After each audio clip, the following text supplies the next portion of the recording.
장로님들 연배가 되시면 연말이 되고 새해가 되는 게 즐거우십니까? 아니면 조금 힘드십니까? 어렸을 때는 나이를 먹는다고 그랬는데 빨리 어른 됐으면 좋겠다 그런 생각을 했었습니다. 그런데 언제부턴지 해가 바뀌는 것이 인생을 돌아보게 만들고 이렇게 몇 해 더 바뀌면 하나님 앞에 설 날이 오겠구나 하는 생각을 점점 더 많이 하게 되는 것 같습니다. 어쨌든 시간을 멈춰 세울 수 있는 사람은 없고 또 시간이 우리 곁을 쏜살같이 스쳐 지나가는데 2019년도가 훌쩍 다 지나서 이제 끝자락만 조금 남겨두고 있는 시점에 오늘 이 자리에 모이셨습니다. 어차피 우리들은 길 위에 서 있는 존재와 같아서 나그네와 행인 같다고 말씀을 하셨습니다. 그러나 우린 허무한 나그네는 아닙니다. 왜냐하면 주께서 준비하시고 기다리고 계신 우리의 본향이 있기 때문입니다. 그저 장로님들 해가 바뀌더라도 정신적으로 총명하시고 육체적으로는 강건하시고 영적으로는 신령하셔서 하나님께서 주신 사명을 잘 감당하시게 되기를 원합니다. 시무 중에 계신 장로님들께서는 더 왕성한 영역으로 더 충성하시기를 바라고요.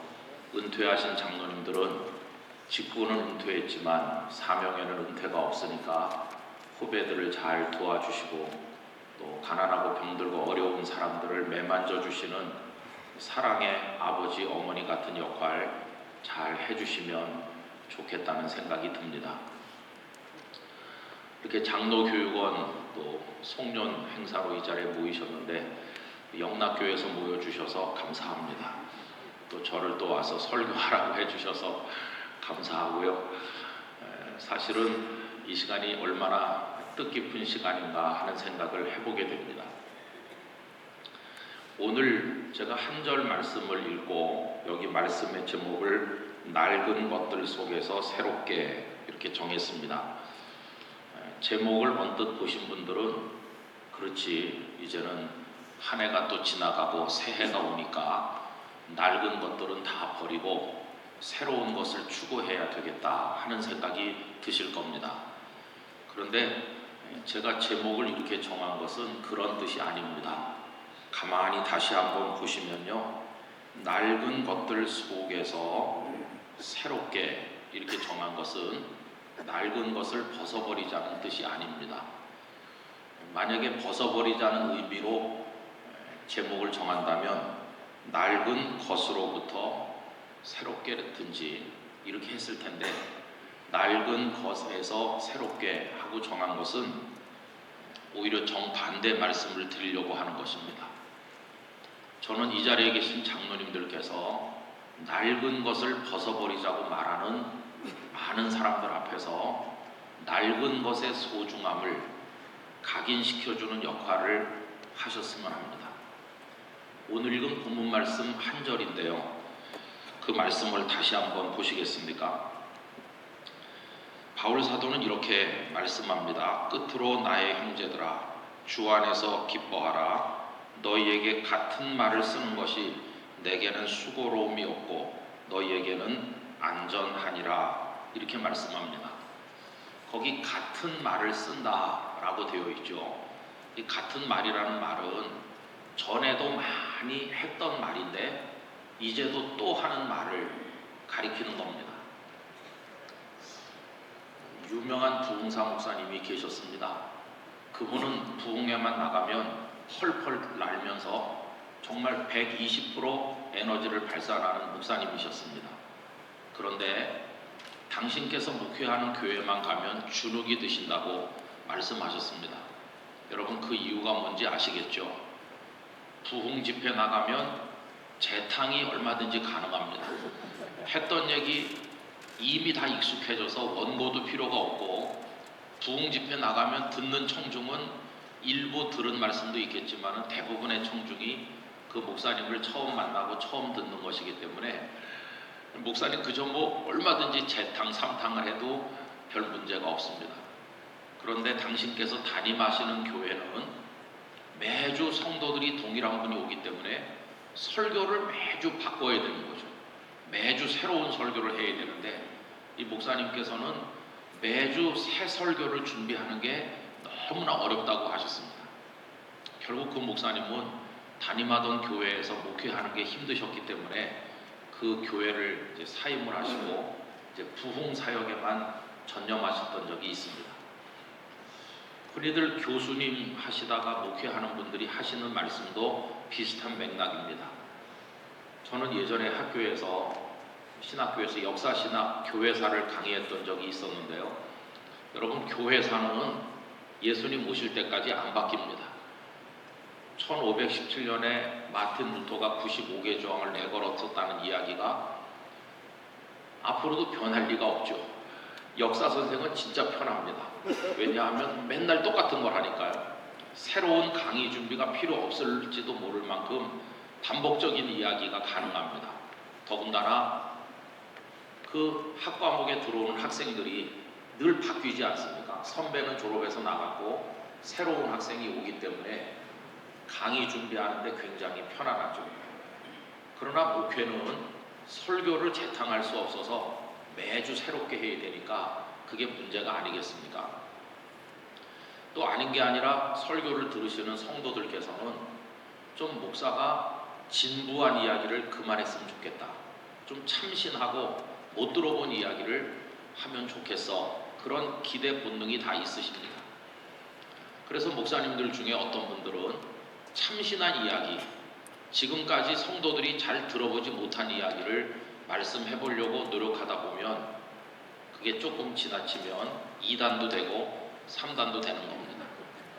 여러분, 가장 안전한 것은 우리가 이미 알고 있는 내용인 줄로 믿습니다. 진리는 500년 전이나 1000년 전이나 예수님 때나 지금이나 앞으로 100년, 1000년 후에나 늘 똑같은 것입니다. 그것이 똑같기 때문에 진리라고 하는 것입니다. 아침 저녁 달라진다면 그거는 진리가 아닐 것입니다. 그래서 여러분, 진리는 반복될 수밖에 없고 재탕 정도가 아니라 수백 번 수천 번 되뇌일 수밖에 없는 게 진리입니다. 그래서 우리 말이 참 재미있죠. 진리는 질린다. 하도 듣기 때문에 진리는 원래 질리는 겁니다. 또 그 얘기야 이렇게 합니다. 여러분, 우리가 예배를 수도 없이 많이 드렸습니다만은 언제나 설교의 결론은 뭡니까? 설교의 결론은 하나님이십니다. 그리고 예수 그리스도시요, 예수 그리스도의 십자가와 부활의 복음입니다. 그리고 그 은혜로 산다고 하는 이야기가 결론이 아니겠습니까? 그래서 여러분, 목사님들이 본문과 제목은 매주 달라지는데 결론은 언제나 똑같은 것입니다. 왜냐하면 진리는 하나밖에 없기 때문이죠. 그래서 여기 본문에서 바울 사도께서는 내가 같은 말을 또 쓴다는 겁니다. 동일한 말, 다른 데서도 했던 말을 너희에게도 또 하고 전에도 했던 말을 오늘도 또 한다. 그런데 그것이 수고로움이 없다는 겁니다. 무슨 얘기겠습니까? 나는 100번이고 1000번이고 똑같은 말씀을 얼마든지 반복할 준비가 되어 있고 하나도 힘들지 않다고 말씀하는 거죠. 그러면서 그 다음 이야기가 중요한 건데요. 그렇게 하는 것이 너희에게도 안전하다. 여러분, 우리를 영적으로 안전하게 지켜주는 것은 진리고 그 진리는 반복될 수밖에 없고 우리 입으로 고백하면서 또 우리가 다시 들으면서 우리 심령 속에 재확인해 나갈 수밖에 없는 게 진리가 아니겠습니까? 저는 그런 의미에서 한국 교회와 우리 사회에 대해서 일부 유감이 있습니다. 왜냐하면 사람들은 변혁이라는 단어, 개혁이라는 단어, 새로워져야 된다고 하는 기치를 많이 들고 나오기 때문인데, 물론 새로워져야 되겠죠. 개혁돼야 되고 변혁의 깃발을 드는 게 맞을 때가 있습니다. 그러나 달라지자, 새로워지자 이렇게 하다 보니까 달라져서는 안 될 것까지 달라지려고 하고 있는 게 문제입니다. 그래서 우리 정치적으로만 보수와 진보가 대립하는 게 아니고 신학적으로도 보수와 진보가 첨예하게 대립하고 있는데, 저는 한 사람의 목사로서 전문 신학자는 아닙니다만은 끝까지 생명을 걸고 주장해야 되는 거, 그것은 이 성경이 우리에게 언급해주고 있는 삼위일체 하나님을 경외하고 믿는 신앙, 그리고 하나님께서 우리를 향해 가지신 구원의 계획, 그 구원의 계획을 우리 속에 오셔서 온몸으로 이루어내신 예수님의 십자가와 부활의 복음, 그리고 그것을 우리 속에 적용시켜 주시고 믿도록 우리 안에서 역사하시는 성령님의 살아계신 역사, 그리고 그걸 고백하는 이들로 이루어진 하나님의 교회, 그리고 그 교회에 위탁해 주신 전도와 선교의 막중한 사명, 그리고 그렇게 해 나가다 보면 주께서 우리에게 재림하여 오시던지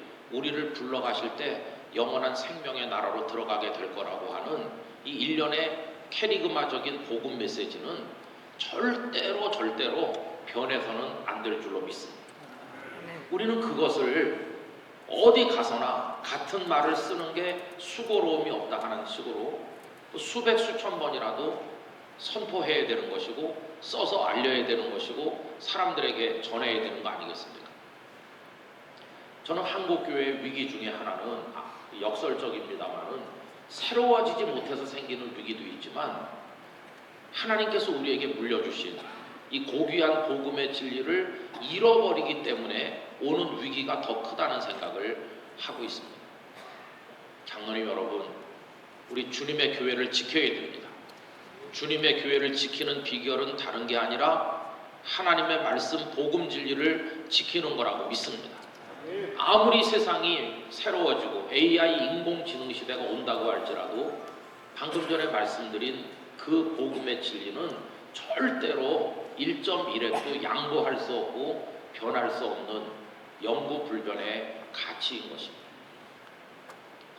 우리가 동성애 반대하는 것은 그들을 미워해서가 아니라 하나님의 말씀이 그것을 용인하지 않기 때문입니다. 그런데 진보적인 어떤 사람들은 시대가 변하지 않았느냐 이렇게 말하면서 뭐 몇몇 경제적으로 부유한 나라들이 그걸 다 받아들이지 않았느냐, 거기다 선진이라는 단어를 동원해서 선진국에서 하고 있으니까 우리가 해야 되지 않느냐. 여러분, 우리가 예전에 경제적으로 후진이었지만 믿음까지 후진이었던 건 아닙니다. 물론 우리가 선교를 받은 나라이기 때문에 교회 역사로 보면 우리가 신생국이나 다를 바 없을지 모르지만 그 복음을 받은 길선주 목사님이나 그 뒤를 이어서 순교의 제물이 되신 손양원 주기철 목사님 같은 분들은 결코 신앙에 있어서 후진이 아닙니다. 그분들은 전 세계 어디 내놔도 부끄러울 것이 없는 선진 믿음을 가지신 분들이었다고 저는 믿습니다. 그러므로 우리는 선진국에서 하니까 따라서 해야 된다든지 이런 논리에 속아서는 절대로 안 되는 것이죠. 오늘날 많은 사람들이 오른쪽으로 가기보다는 대세를 따라 행동합니다. 제가 얼마 전에 저희 교회에서 오름보다, 그 대세보다 오름을 택하는 그리스도인이 돼야 된다는 설교를 했습니다. 가만히 판세 분석을 하다가 다수가 저쪽으로 가니까 슬그머니 따라가는 비겁한 모습을 가지고는 진리를 지켜낼 수 없을 것입니다. 세상의 모든 사람이 예수 그리스도께 등을 돌리고 간다 할지라도 주님, 제가 마지막 한 사람이 되겠습니다. 그런 각오를 가지고 지킬 것을 지키고 전할 것을 전해야 될 줄로 믿는 것입니다. 바울 사도는 그게 투철했습니다. 여러분, 바울 사도는 선교 정책에 있어서는 굉장히 융통성이 있었던 분이시죠. 내가 이방인에게는 이방인처럼 처신하고 유대인에게는 유대인처럼 처신하면서 그들과의 접촉점을 넓혀가고 그들이 복음을 받아들일 수 있도록 아주 유연하게 내가 행동한다, 이렇게 말씀하신 분이 바울입니다. 그래서 상대방이 어떤 신분의 어떤 사람인지를 고려해서 그들이 거부감을 덜 느낄 수 있도록 그들에게 접근하고 친근하게 대하고 했던 것은 사실이지만, 그러나 바울이 절대 양보하지 않은 게 있습니다. 그게 뭐냐 하면 지켜야 될 이 복음은 절대로 양보하지 않은 것이죠. 그래서 갈라디아서 1장에서 이 예수님의 십자가와 부활의 복음을 부인하고 인간의 공로, 율법을 주장하는 자들, 그 다른 복음을 전하는 자들을 두 번에 걸쳐서 저주를 받을지어다라고 쓰고 있는 걸 볼 수 있습니다. 여러분, 유연한 부분과 지켜내야 될 부분을 혼돈해서는 안 될 것입니다. 그럼 우리 한국교회 안에서 이 복음의 보수성, 복음의 어떤 정통성, 이 성경의 진리를 지켜나가는데 앞장서야 될 그런 분들이 있다면 누구시겠습니까? 이제 막 교회 들어오는 초신자들, 그분들은 아닐 것입니다. 이 세상의 물결에 영향을 너무 많이 받는 젊은 세대에 그들도 맡기기 좀 불안한 부분이 있습니다. 오히려 이 부분에 있어서만은 우리 장로님들께서 이 복음의 진리를 잘 지키고 살아내시고 이어나가서 후배들에게 이걸 물려주면서 하나님의 교회 기초가 이 진리에 있다고 하는 사실을 그들의 폐부에 심어주는 것이 얼마나 중요한가, 이런 생각을 해보는 것입니다. 여러분, 그 외에 나머지 부분에 대해서는 우리가 다 다음 세대에 양보해 줄 수 있습니다. 이 복음의 진리를 확실하게 붙들고 이걸 우리가 양보하지 않는 기초로 세우고 나면 그 다음에 나머지 것들은 젊은이들이 모자를 쓰든지 벗든지 그 사람들이 어떤 프로그램을 하든지 우리 그건 얼마든지 양보해 줄 수 있습니다. 목회적 프로그램은 시대에 따라서 늘 달라질 수 있습니다. 여러분, 목사님들이 교회 성장에 대한 열망이 크다 보니까 목회 프로그램을 다양하게 받아들였습니다. 예전에는 베델 성서 공부하는 게 유행했고, 그 다음에 또 크로스웨이 성경 공부 방법이 나오고, 뭐 요 최근에 들어서는 무슨 통성경도 있고 어성경도 있고 뭐 여러 가지 다양한 기법들이 동원될 수 있습니다. 또 새가족을 정착시키기 위해서 많은 교회들이 알파 세미나를 하는 교회들도 있습니다. 그래서 저는 그렇게 생각합니다. 어떤 시대는 알파가 효용성을 가지고 먹히다가 그게 조금 효과가 없으면 이번엔 베타가 또 나올는지도 모르죠. 뭐 그래서 오메가까지 나오는지 모릅니다. 그러나 그런 것들은 얼마든지 변할 수 있지만 그 옷을 무엇을 입든지 간에 그 속에 들어있어야 되는 것은 하나님의 말씀 진리죠. 그게 변할 수는 없는 거 아니겠습니까? 그래서 저는 우리 장로님들께서 거룩한 진리에 대한 집념과 고집, 그것과 동시에 그 나머지 것에 대한 유연함과 새로움을 용납하는 마음, 이 두 가지를 다 가지고 있어야 되리라, 그렇게 생각을 하는 것입니다. 유연해야 될 부분에 가서 고집하면 젊은이들은 우리를 바라보지 않을 것입니다. 그러나 또 반대로 지켜야 될 것을 지키지 못하고 물러나면 우리를 비겁하다고 할 것입니다. 그래서 오늘 위기에 처한 한국교회를 잘 지켜나가는 일에 우리 장로님들의 역할이 너무너무 중요하다 하는 말씀을 드리는 것입니다. 그래서 낡은 것들 속에서 새로워지는 겁니다. 사람들이 낡은 거야 이렇게 비판하지만 아니야. 이 낡은 것이야말로 진리야. 오래된 것이 진리야. 나는 이 낡은 것들 바깥으로 나갈 생각이 없어. 낡은 것들 안에 있으면서 거기서 새로운 걸 추구하는 그런 삶을 살겠어 라고 우리가 말을 할 수 있어야만 되는 것입니다. 저는 2020년이 되면 우리 사회도 여러 가지 분야에서 전에 겪어보지 못했던 새로운 요소들이 많이 나타날 거라고 생각합니다. 정치적으로도 그렇고 또 외교 분야에서도 예측 못할 변수들이 많이 생길 것 같고, 우리 국민들의 삶에 관련된 여러 사회 제도나 이런 것들, 현 정부가 추구하는 것들, 또 사회 많은 사람들이 기대하는 것들이 어떻게 변할지 아마 너무 많은 변화 때문에 불안해하는 분들도 많다고 생각합니다. 그래서 그런 걸 격변이라고 하는 것이겠죠. 서서히 변하지 않고 정신 못 차릴 정도로 변하니까 정말 격변의 새해가 될 가능성이 많이 있습니다. 변화하는 그 모든 것들 가운데 변하지 않는 한 가지, 하나님께서 우리에게 주신 진리인 줄로 믿습니다. 그걸 붙들고 있으면 내 주변이 아무리 빨리 회전하고 돌아가도 정신을 잃지는 않을 것입니다. 그러나 붙드는 것 없이 그냥 서 있으면 회전하는 것들에 휘말려서 어지러움을 느끼고 우리도 쓰러질 수밖에 없을 것입니다. 그래서 이 진리에 하나님께서 주신 이 보배로운 것들을 확 붙들고 주변이 어떻게 달라진다 할지라도 우리들은 지킬 것을 지켜나가는, 궁극으로는 하나님의 교회를 지켜나가는 역할을 감당해야 되리라, 이렇게 생각을 하는 것입니다. 그렇게 해나갈 수 있는 하나님의 능력이 우리에게 임하기를 원합니다. 여러분, 이것은 보이지 않는 거룩한 싸움과도 같은 것인데, 이것은 목소리를 높여 싸우기보다는 주님 앞에 엎드림으로 주님의 은혜를 구할 때 승리가 보장되는 영적 싸움인 줄로 믿습니다. 그래서 우리는 조용하지만 가슴속에 용광로의 불이 타오르는 것처럼 뜨거움을 가지고 날마다 도우시는 하나님의 보좌 앞에 나가 엎드리면서 내년에도 우리가 걸어가야 될 길을 반듯하게 걸어갈 수 있는 우리 모두가 되어야 되리라고 믿습니다. 내년 한 해 동안 장로님들의 삶과 가정에, 그리고 이 거룩한 모임 가운데 장로님들이 몸담고 신앙생활 하시는 그 주님의 몸된 교회들 위해 하나님의 풍성한 은혜가 함께 하시기를 기원합니다.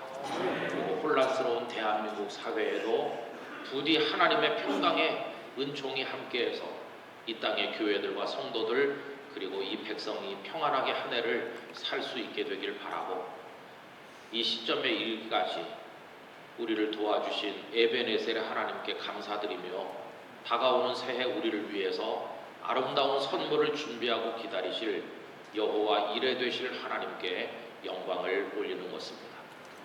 여러분들 모두에게 주님의 샬롬이 함께 하시기를 진심으로 축원합니다. 기도하겠습니다.